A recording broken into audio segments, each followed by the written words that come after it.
welcome to another episode of Accessibility.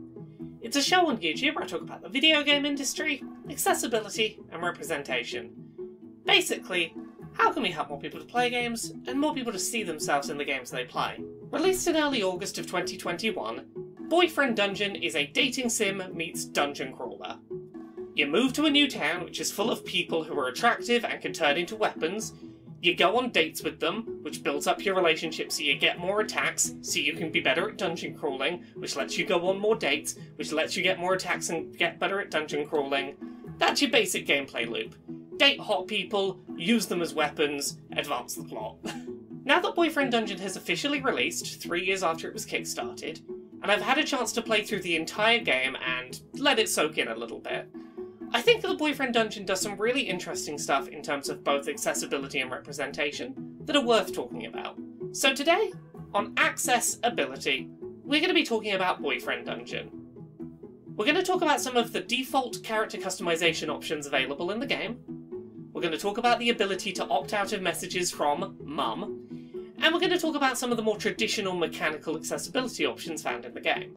I'm going to kick off today's discussion of Boyfriend Dungeon with a look at what I think is one of the game's most interesting and unique accessibility features: the option to opt out of messages from Mom. Over the years, a surprising number of video games have featured messages from faceless characters called Mom as part of gameplay progression. A recent example many of you may be aware of is Animal Crossing New Horizons, the latest game in the Village Cultivation series to send these kinds of messages to players.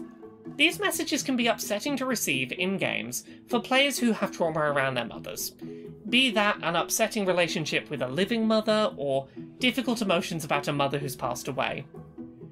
I know friends who struggle to play Animal Crossing games for this exact reason.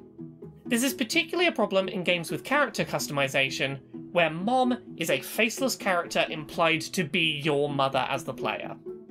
When you first boot up Boyfriend Dungeon, the game warns you that while playing there will be text messages sent to you, ostensibly by your mother. The game gives players the options to turn off these texts entirely so that they will not appear in-game. None of them contain plot-critical information. They're usually just caring interactions from a mother whose child has moved away from home for the first time.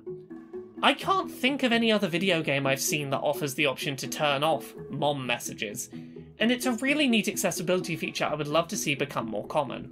Moving on to some more traditional accessibility settings, Boyfriend Dungeon contains a feature called Goddess Mode, which will cause players to take 50% less damage during dungeon runs.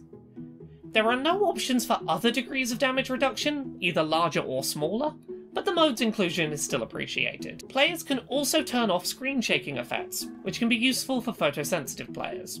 Additionally, before the game begins, players are given content warnings informing them that the game will contain references to unwanted advances, stalking, and emotional manipulation. This content warning is a little misleading, as it makes it sound like these will be topics mentioned in passing rather than unavoidable prominent plot elements that will be directly experienced throughout the game by the main character. The game's developer has acknowledged that the content warning does not adequately explain the intensity of these topics in the narrative, or the fact that they will be happening in real time to the player, and has announced a patch which will update the content warnings. I record these episodes a little in advance of them airing, so if that patch is live by the time this episode goes live, I will update people with a pinned comment. There has been some discourse online since the game launched about the fact that many players felt caught off guard by this content in Boyfriend Dungeon.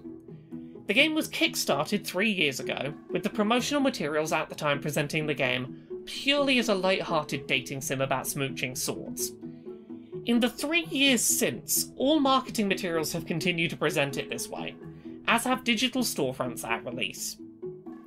While the developers of the game have every right to keep the game's stalking plotline absent from marketing, it is understandable why players who bought into a light-hearted premise without being warned about this content, and in many cases such as digital Switch purchases cannot get refunds, may feel caught off guard by the nature of this narrative, not discovering the associated content warnings until after their purchase, where they may not be able to get a refund.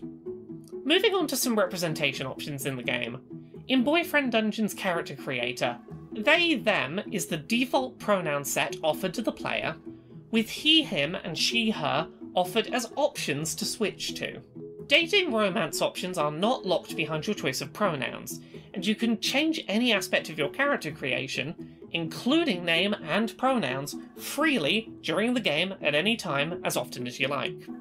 A few terms in the game are tied to your choice of pronouns, such as the player being called daughter by mom if you pick she/her pronouns, but beyond that, very little is explicitly tied to pronouns. The default character creator outfit is a generic white shirt and blue jeans, but right from the start of the game you do have the option to switch to more typically gendered outfits such as dresses, regardless of the pronouns you've selected. Boyfriend Dungeon also offers religious headwear, such as a headscarf or turban, right from the start of the game, although these are not actively signposted.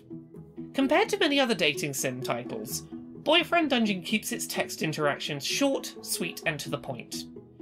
The game reduces a lot of the space-filling fluff that usually happens between dating moments in a dating sim, and instead only contains text for each character's 6 dating scenarios, keeping the game more accessible to players with dyslexia or ADHD who may struggle to read long chunks of text.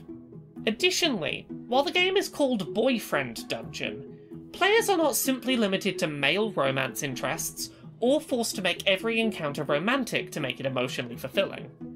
There are female romance options, non-binary romance options, and even a cat to befriend in one of the game's more surreal plotlines. Having now played through Boyfriend Dungeon over a couple of lengthy play sessions, overall I think I've really enjoyed the game. The dungeon crawling combat is very satisfying, even if it's not as replayable as something like Hades with its randomised elements. I played through it once and I didn't have any great desire to go back and do more of the combat.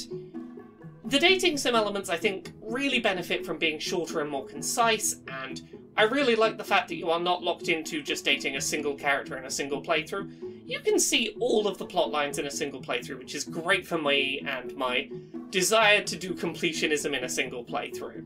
You need to go in being aware that a big part of this game's plot, and probably the driving force of its narrative, is your player character being stalked and emotionally manipulated by someone who you may not want to date, but does not take no for an answer. I think that's pretty counterintuitive to the marketing, and it's something that for a lot of people is going to catch them off guard, and may mean that this is a game that isn't something they want to play. But if that's not a barrier for you, if that's something that you're okay with experiencing in media, I think that this game has some really sweet, wholesome, lovely, concise dating sim elements that are well worth playing through. I think that the combat really helps to break up the flow and is a lot higher quality than I would expect out of something that's primarily a dating sim. There's a really neat little game in here.